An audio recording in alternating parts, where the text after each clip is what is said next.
5월은 가정의 달입니다. 5월 한 달은 특별히 가정에서 부모, 또 자녀, 그리고 부부 등의 관계에 대한 말씀을 전하겠습니다. 말씀을 통해서 우리의 가정이 성경적인 가정으로 회복되어지고 바로 세워지기를 간절히 소망합니다. 오늘은 그 첫 번째 시간으로 자녀에게 가르쳐야 할 것이다 라는 제목으로 하나님의 말씀 증거하도록 하겠습니다. 최근 들어 불신 부모들 중에 자녀들을 교회에 보내는 사람들이 늘어나고 있습니다. 종교가 다른데도 교회를 보내는 이유를 물으니까 그래도 교회에 다니는 아이들이 착하더라. 교회에 가면 그래도 좋은 사람들하고 말하지 않냐라고 대답합니다. 이유가 무엇입니까? 이젠 더 이상 학교에서도 인성교육을 시킬 수 없게 되었기 때문입니다. 학생 인권조례라는 법이 통과된 후부터 이제 선생님들은 더 이상 훈육이라는 명분으로 학생들에게 매를 댈 수 없게 되었습니다. 선생님들이 잘못한 학생을 훈계할 수 있는 교권은 사라지고 잘못한 학생들이 매맞지 않을 권리만 남게 된 것입니다. 물론 선생님들의 지나친 훈육은 문제가 있습니다. 그러나 그로 인해 선생님들이 학생들을 훈육할 권리를 빼앗음으로 말미암아 더 이상 학교 선생님들은 학생들을 훈육할 수 없다, 훈육을 포기했다라는 말을 공공연하게 하고 있는데 이러한 모습은 안타까움을 금할 수 없습니다. 이제 학교는 더 이상 옳고 그름을 가르치는 곳이 아닙니다. 그저 상급학교에 진학하기 위해 시험 문제에 답을 가르쳐주는 학원으로 전락했습니다. 어느 신문에 이런 글이 실렸습니다. 초등학교 4학년 때 담임선생님은 뇌를 부쩍 때렸다. 아이들은 책상 위에 올라가기 해 무릎을 꿇리고 발바닥을 책상 밖으로 쑥 내밀게 한 뒤 긴 대나무를 두 손으로 잡고 사정없이 발바닥을 내리쳤다. 산수 20문제 중 5개를 틀리면 5대, 10개를 틀리면 10대를 때렸다. 발바닥이 벌겋게 돼도 틀린 수대로 때렸다. 70명쯤 되는 반학생은 100점을 받은 몇 명을 빼고는 책상 위에 앉아 퍽퍽 소리가 나도록 맞았지만 선생님에게 대들거나 도망가는 학생은 없었다. 선생님의 매 앞에 모두가 평등했다. 그 선생님의 산수 시간은 늘상 그랬지만 방과 후에 선생님의 모습은 달랐다. 학교 밖에서 제자들과 마주칠 때면 과자를 사주고 그렇게 반가워할 수 없었다. 과거에도 학교 폭력은 있었다. 1970년, 80년대에 중고등학생들은 서클이라는 것을 만들어 세력 싸움을 벌였고 다른 학교 학생들과 패싸움을 하기도 했다. 하지만 그 학생들은 지금의 일진과는 달랐다. 감히 선생님에게 맞서지 않았다. 눈물 콧물 범벅이 되도록 혼나더라도 선생님의 매를 달게 받았다. 반항기에 넘쳐나는 힘과 키를 삐뚤어지게 폭력으로 발산하는 힘센 녀석들이 있었지만 그들 나름대로의 룰과 의리가 있었다. 몸이 약하거나 착한 동료를 왕따시키고 괴롭히는 비겁한 짓은 하지 않았다. 발바닥을 맞아도 몇 대를 더 맞았을 그 말수업분들이 공부만 열심히 했던 모범생들보다 어른이 되어 더 출세하고 인품이 더 성숙해지고 선생님을 끔찍이 모시는 것을 종종 본다.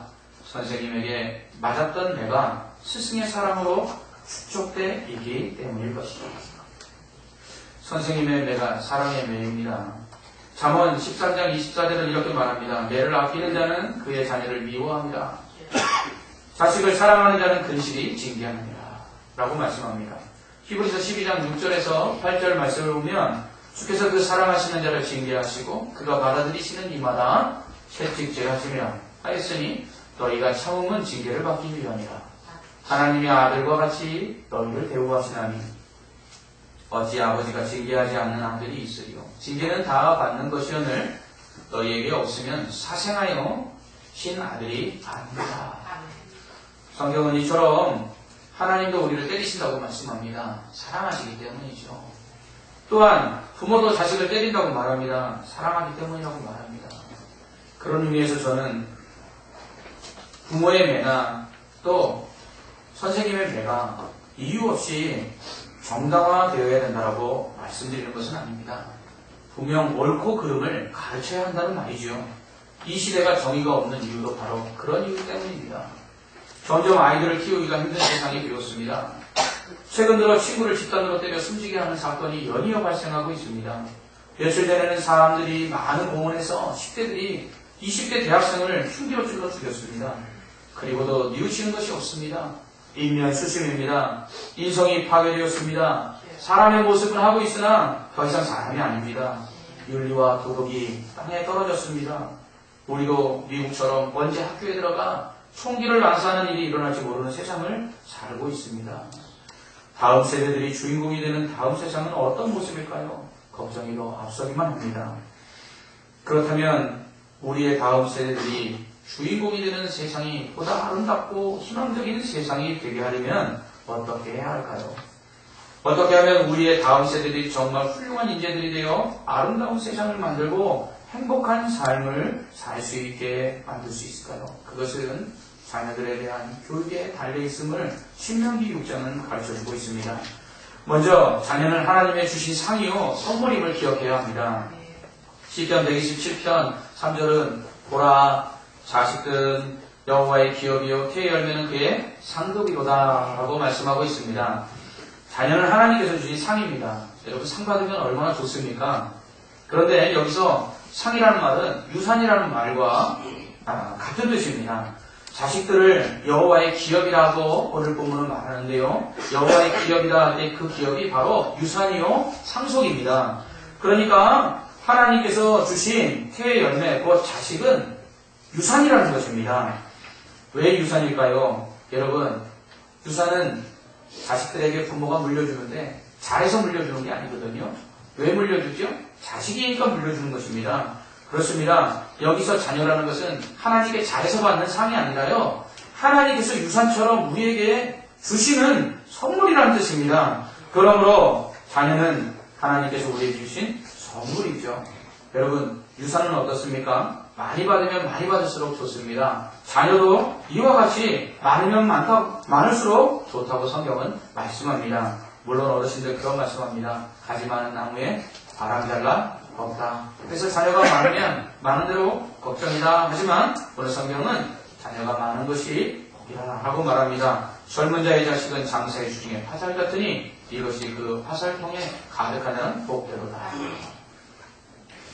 오늘날 젊은 사람들일수록 자식을 많이 낳는 것을 미련하다고 이야기합니다. 시대에 뒤떨어졌다고 생각합니다. 그러다 보니까 점점 출산율이 저조하여 사회 문제로 대두되고 있습니다. 그러나 자식을 낳고 싶어도 낳지 못하는 사람들이 있습니다. 가인 부부 10쌍, 자식을 낳을 수 있는 정상적인 부부 10쌍 중 6쌍이 임신이 제대로 되지 않는 이유를 알 수 없는 자연불임이라고 말합니다. 저는 자녀가 하나뿐인 사실이 아쉽습니다. 더 많은 자녀를 낳았으면 하는 생각을 해봅니다. 그러나 지금은 좀 늦었다고 생각되는데요. 자녀 하나로 인해 얻는 기쁨이 참 크기 때문에 그렇습니다. 저는 가끔 그런 생각을 해봅니다. 우리 아이 같은 아이 하나만 더 있었으면 얼마나 좋을까. 그러다 보면 이왕이면 둘, 이왕이면 셋, 더 있으면 얼마나 좋을까. 그런 생각을 해보게 됩니다. 자식이 주는 기쁨이요. 세상에 그 어떤 기쁨보다 크더라고요. 이번 주 권사님 가정을 신방했는데요. 그 집 큰아들이 제게 이런 말을 했습니다. 목사님께서 우리 집을 축복해 주시려고 오시는데 내가 이 자리를 지키고 손님을 맞이하는 것이 도리가 되지 않겠습니까? 이렇게 말을 하더라고요.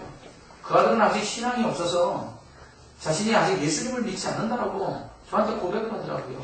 그런데 그런 아들이 나이가 벌써 30이 다 된 아들이 그렇게 자리를 지키고 목사를 맞이하고 신방을 받는 모습 속에서 얼마나 큰 감동이 있었는지 모릅니다. 그때 권사님께서 이렇게 말씀하시더라고요. 이래서 자식을 키우나 봐요. 이런 말 한마디에 모든 것이 다 용서되고 사랑스러우니까 말입니다. 그렇습니다. 자녀로 인하여 아프십니까? 자녀 때문에 고통을 받고 계십니까? 자녀가 고민이 되십니까? 그러나 하나님은 우리의 자녀를 우리에게 상으로 선물로 주셨습니다. 어떤 경우에도 우리에게 주신 자녀가 하나님의 선물임을 잊지 마시기 바랍니다. 제가 어렸을 때요, 아버지께서 제게 주신 선물 중에서 정말 기억에 남는 것이 있는데 그것은 작은 사자 모형이었습니다. 아버지께서 자연농원에 데려가셨는데요. 자연농원, 지금은 에버랜드라고 하죠. 자연동원이었습니다. 거기에 들어가셔서 사자 모형 작은 걸 하나 사주셨는데요.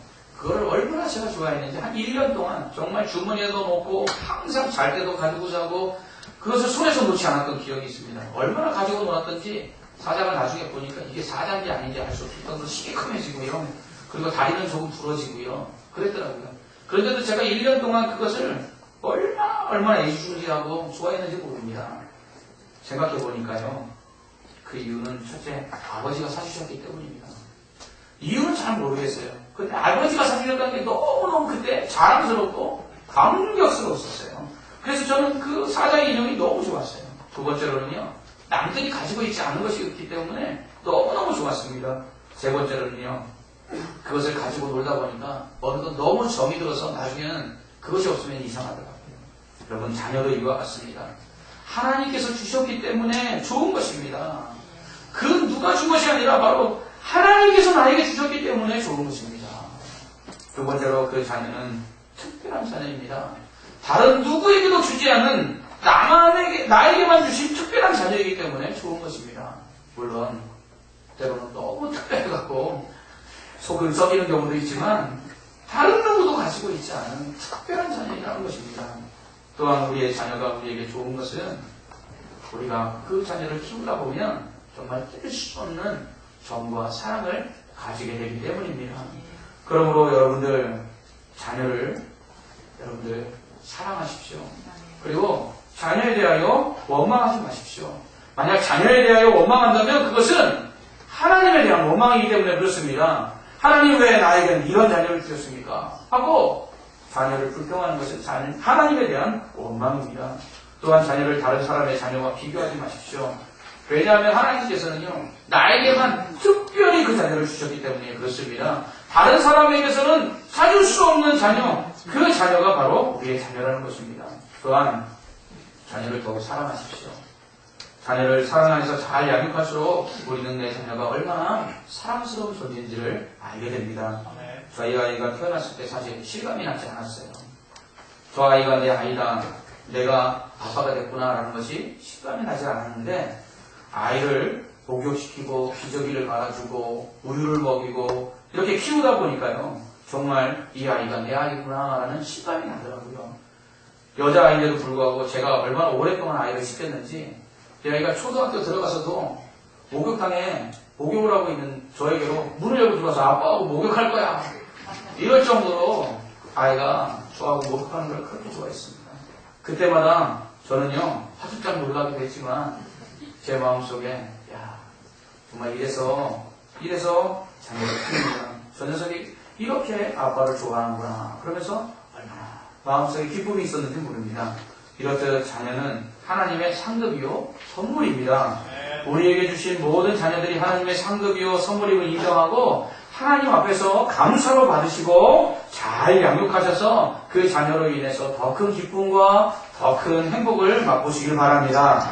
또한 부모는 하나님의 축복의 통로입니다. 하나님께서는요, 우리와 우리의 자녀들이 복을 받기를 원하십니다.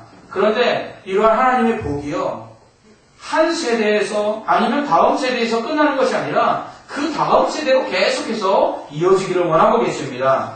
2절 말씀을 보면 곧 너와 내 아들과 내 손자들이 평생에 내 하나님 여호와를 경외하며 내가 너희에게 명한 이 모든 규례와 명령을 지키게 하기 위한 것이며 또 내 날을 장구하게 하기 위한 것이다 라고 말씀하고 있습니다. 여러분, 우리에게 주신 하나님의 날들, 하나님의 복들이 장구하도록 하기 위해서 우리에게 말씀을 주셨다라고 말합니다. 이처럼 하나님은요, 우리에게 주신 복이 우리와 우리 자녀들 그리고 그 다음 자녀들에게 계속해서 이어져서 복의 복을 받기를 원하십니다. 출애굽기 20장 6절에서 보면 하나님은 나를 사랑하고 내 계명을 지키는 자에게는 천대까지 은혜를 베푸시느니라 라고 말씀합니다. 여러분, 하나님은요, 우리에게 천대까지 은혜를 베풀어 주기를 원하시는 줄 믿습니다. 이러한 하나님께서 자녀들을 부모에게 맡기셨어요. 그러니까 하나님께서 자녀들을 부모에게 맡기셔서 복의 복을 받도록, 복을 이어갈 수 있도록 부탁하신 것입니다. 그러므로 우리의 자녀들이 복을 받고 못 받고는 누구의 손에 달려있는 거냐면 부모의 손에 달려있어요. 그러므로 여러분들 그렇게 생각하십시오. 우리 자녀의 축복의 통로가 바로 부모들이다 라는 것을 기억하시기 바랍니다. 그렇다면 어떻게 해야 부모는 자녀에게 하나님의 복이 흘러가도록 만들 수 있을까요? 오늘 말씀은 그 비결을 우리에게 가르쳐 주는데요. 첫째는 하나님을 사랑하도록 가르쳐야 합니다. 우리는 우리의 자녀들이 그 무엇보다도 하나님을 사랑하도록 그렇게 가르쳐야 돼요. 하나님을 먼저 사랑하는 것입니다. 5절은 너희 마음을 다하고 뜻을 다하고 힘을 다하여 내 하나님 여호와를 사랑하라 이렇게 말씀하고 있습니다. 여러분 이것이 먼저 부모들이 해야 될 일이에요. 부모들이 먼저 하나님을 사랑해야 합니다. 그래야지 자녀들이 하나님을 사랑할 수 있어요. 부모가 하나님을 사랑하는 것을 자녀들은요 그대로 본받기 때문입니다. 그리고 자녀들에게 하나님이 너희의 하나님, 나의 하나님 되시다라는 것을 가르쳐야 합니다.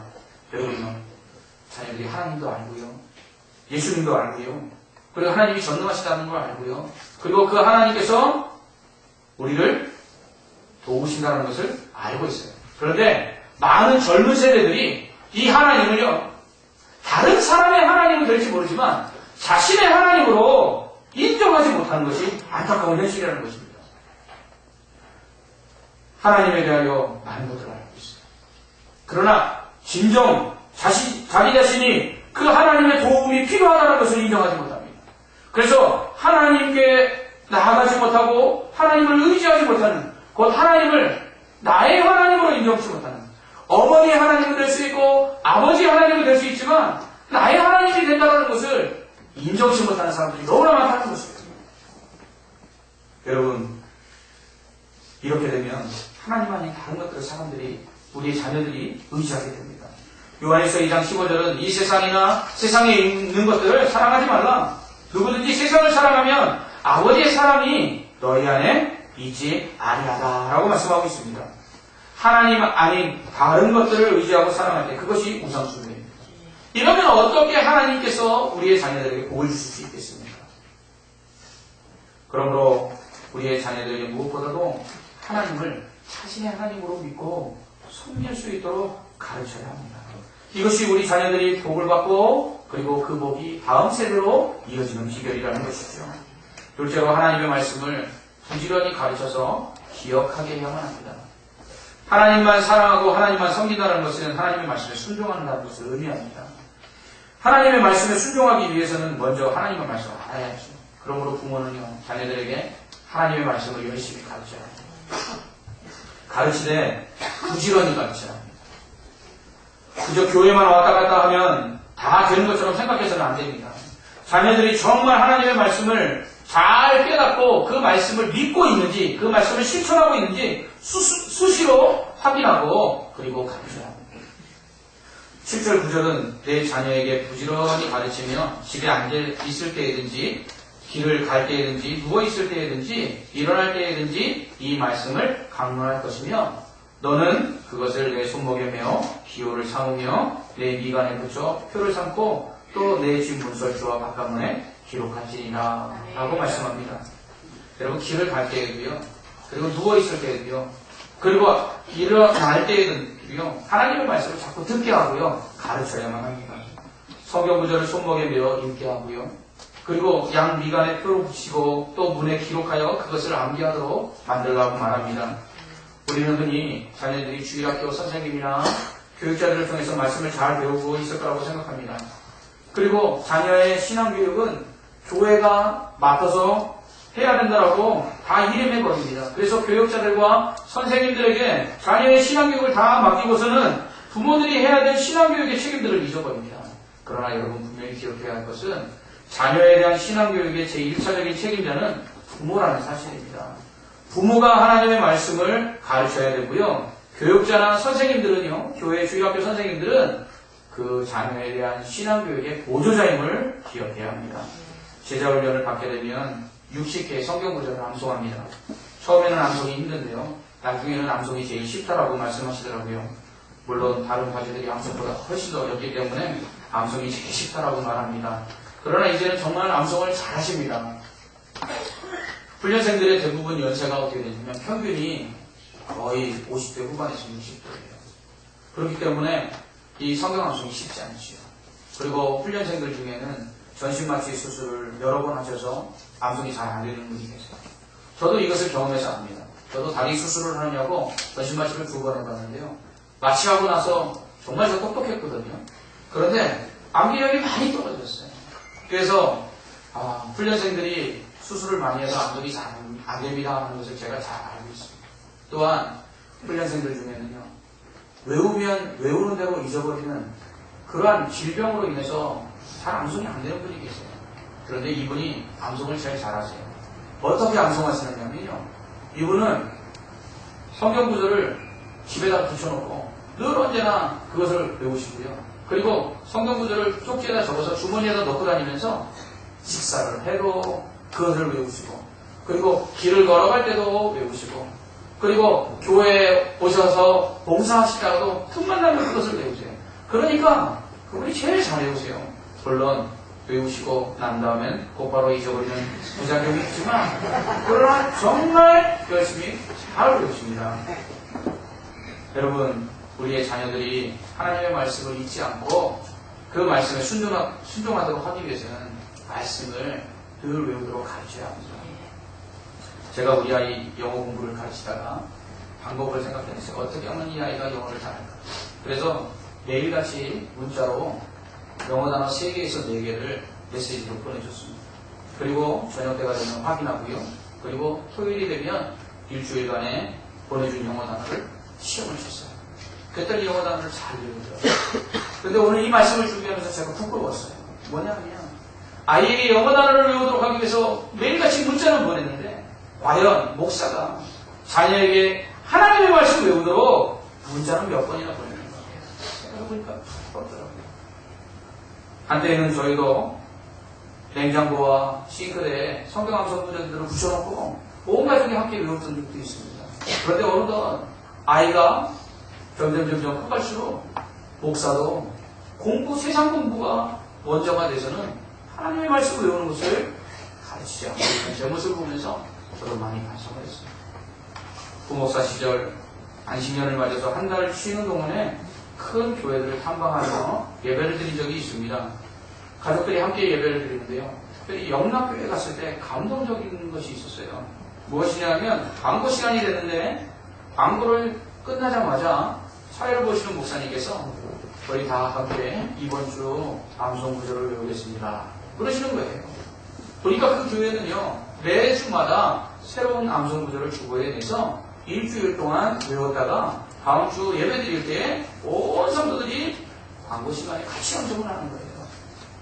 정말 감동적인 것은요, 제 옆에 앉은 머리가 희끗희끗한 할아버지 한 분이 그 암송 구절을 잘 따라 외우시는 거예요. 야, 이 교회의 힘이 여기 있구나.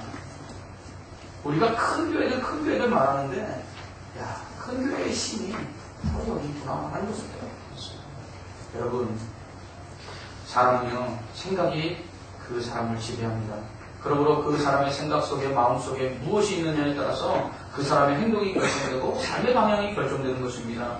말씀이 우리 생각 속에 가득할 때에 우리는 말씀에 따라서 행동할 수밖에 없습니다. 우리의 자녀들에게 말씀을 가르치고 외우게 하십시오. 그리고 잊지 않게 해야 합니다. 그러면 그 말씀이 우리 자녀들의 행동을 결정할 것입니다. 그 말씀이 우리 자녀들의 삶의 방향을 결정지을 것입니다. 그러므로 여러분, 우리의 자녀들이 말씀을 부지런히 외울 수 있도록, 부지런히 그것을 잊어버리지 않도록 우리가 가르쳐야만 합니다. 부모가 이처럼 자녀에게 하나님을 사랑하는 법을 가르치고, 하나님을 경외하는 법을 가르치고, 하나님의 말씀을 가르쳐서 그 말씀을 잊지 않고 순종하게 할 때에 우리 자녀들이 복을 받게 되고, 더 나아가서 우리의 다음 세대들이 계속해서 복을 받게 될 줄 믿습니다. 하나님께서 오늘 말씀 속에서는요, 우리의 자녀들이 이렇게 하나님을 사랑하고 말씀에 순종할 때에 2가지 복을 받는다고 말하는데요, 첫 번째로는 우리의 자녀들과 그 자녀들의 날이 장구하게 될 것이다 말씀합니다. 여러분, 우리가 왜 그토록 열심히 재물을 모으죠? 자녀들에게 물려주기 위함입니다. 부모가 받은 복이 자녀에게서 그 다음 자녀에게로 이어지기를 바라지 않는 부모는 없을 것입니다. 이러한 복은 그러나 하나님을 잘 숨길 때에 계속해서 다음 세대로 이어진다고 오늘 말씀은 우리에게 가르쳐주고 있습니다. 여러분, 그러므로 재물 많이 모아서 자녀에게 물려줄 생각하지 마십시오. 그것보다 더 중요한 것은 하나님을 잘 섬기는 법을 가르쳐 주십시오. 그러면 하나님께서 우리의 자녀들을 잘 되게 하실 것입니다. 뿐만 아니라 그 다음 세대에 이르기까지 하나님께서 천대까지 하나님을 경외하는 가문에 은혜와 복이 흘러가게 하실 것입니다. 두 번째로 하나님을 잘 섬기고 사랑하고 하나님 말씀에 순종하며 살면 우리의 자녀들이 크게 번성하게 될 것입니다. 여러분, 자녀들이 잘 되는 것 모든 부모의 바람입니다. 그것도 크게 되기를 바랄 것입니다. 본문 말씀은 하나님의 말씀에 순종하는 자녀들이 크게 번성한다고 말씀하고 있습니다. 욥기 8장 7절 말씀은요, 여러분들 다 좋아하는 말씀이죠. 내 시작은 미약하였으나 내 나중은 심히 창대하리라. 아멘. 여러분, 비록 작게 시작했을지라도 나중에는 어떻게 된다고요? 정말 창대해진다는 것입니다. 여러분의 자녀들의 상황은 어떻습니까? 다른 집 자녀들은 잘 되는데 우리 집 자녀들은 정말 잘 안 되는 것 같습니까? 아직도 너무 뒤처져 있는 것 같고 아직도 우리의 자녀들만 보면 걱정이 앞서십니까? 그러나 염려하지 마십시오. 우리의 자녀가 하나님의 말씀 안에서 순종하여 믿음을 지키고 그리고 하나님을 사랑하기만 한다면 하나님께서는 반드시 더 크게 번성하게 만들어 주실 줄 믿습니다. 이를 위해서 우리 부모는요, 끊임없이 기도해야 합니다. 자녀를 위하여 기도하지 않는 부모는요, 자녀를 사랑하지 않는 부모입니다. 자녀는 부모의 기도를 통해서 복을 받습니다. 구약의 족장들 아브라함과 이삭과 야곱을 보십시오. 그들은 자녀를 축복하였습니다. 이 부모의 축복이요, 그 자녀들의 운명을 결정지었습니다. 여러분, 에서와 야곱을 보십시오. 아버지 이삭의 축복에 따라서 그들의 인생이 달라졌습니다. 이것처럼 하나님은 부모에게 자녀를 축복하는 권세를 주셨습니다. 부모는 자녀를 위해 기도해야 합니다. 부모가 자녀를 위해 기도하지 않으면 그것은 자녀가 복받기를 싫어하는 부모입니다. 캐롤 레디의 책 적극적인 어머니의 능력에는 이런 글이 나옵니다. 아무리 철저한 어머니라도 아이들을 항상 돌보고 있을 수는 없는 노릇입니다. 24시간 함께 있을 수 없기 때문입니다. 그러나 하나님은 그렇게 하실 수 있습니다. 그러니 귀중한 아이들을 기도로 하나님께 맡기는 것은 당연한 일이 아니겠습니까? 하나님께 아이를 기도로 맡기는 어머니는 적극적인 어머니뿐만 아니라 현명한 어머니입니다. 언제나 어디나 계신 하나님께서 항상 자신을 돌보신다는 이 감동을 느끼는 순간 자녀들은 가장 깊은 안정감과 강화를 받게 될 것입니다. 이 점에서 하나님을 대신할 수 있는 것은 없습니다. 그리고 그 하나님을 만나게 하는 최상의 방법은 바로 어머니의 기도입니다. 사랑하는 성도 여러분, 여러분들은 얼마나 자녀들을 위해서 기도하십니까? 여러분의 기도가 자녀들의 복과 연결되어 있다는 것을 기억하시기 바랍니다. 자녀는 하나님이 주신 상급이요 선물입니다. 하나님은 부모에게 이 자녀들을 말씀으로 양육하도록 맡기셨습니다. 부모가 자녀들이 하나님을 사랑하고 그 말씀을 깨닫고 잊지 않고 순종하게 할 때 하나님은 우리의 자녀를 축복하사 크게 번성케 하십니다. 이러한 축복을 하나님은 우리에게서 자녀에게로 그리고 그 자녀에게서 또 그 자녀에게로 계속해서 이어지기를 원하십니다. 이를 위해서 우리는 하나님의 말씀을 자녀들이 잊지 않고 순종하도록 부지런히 가르쳐야 합니다. 그리고 자녀를 위해 쉬지 말고 기도해야 합니다. 그러면 우리의 자녀들이 날이 장구하고 크게 번성하는 복을 받게 될 줄 믿습니다. 오늘 말씀을 들은 분들 중에 혹시 자녀가 없어서 자녀를 위해 기도하시는 분들이 계시다면 정말 하나님 앞에 열심히 기도하고 또 우리 모든 성도들이 함께 기도하기를 원합니다. 하나님께서 자녀는 우리에게 주신 상이요 복이요 또한 자녀를 키우면서 하나님의 독특한 사랑을 우리로 깨닫게 하시는 하나님의 축복의 선물인데 이 축복의 선물들이 모든 가정들에게 있을 수 있도록 결혼하는 가정들 또한 자녀가 아직 없는 가정들을 위해서 기도해 주시고 또한 우리의 자녀들뿐만 아니라 우리 교회 안에 있는 모든 다음 세대들이 또한 우리의 자녀라는 것을 잊지 않고 믿음 안에서 저들을 위하여 축복하며 기도해 주시는 모든 성도님들 되시기를 주님의 이름으로 부탁을 드립니다. 기도하겠습니다. 사랑의 하나님 아버지, 오늘 우리에게 주신 자녀들이 하나님의 상요 선물이요. 또한 그 자녀들을 통해서 하나님은 계속해서 우리 가정과 우리 가문에 복을 주시기를 원하신다는 사실을 말씀하셨습니다. 하나님, 우리의 자녀들이 하나님만 사랑하게 하시고 하나님의 말씀을 잘 배우고 또한 기억하여 순종함으로 말미암아 하나님께서 주시는 복을 받되 크게 번성하는 복을 받게 하여 주옵시며 그들의 날이 장구하게 하여 주시옵소서. 뿐만 아니라 이 복이 우리와 우리의 자녀들에서 끝나는 것이 아니라 우리의 그 다음 세대까지 천대까지 이어지는 은혜와 복이 있게 하여 주시옵소서. 예수님 이름으로 기도합나이다. 아멘.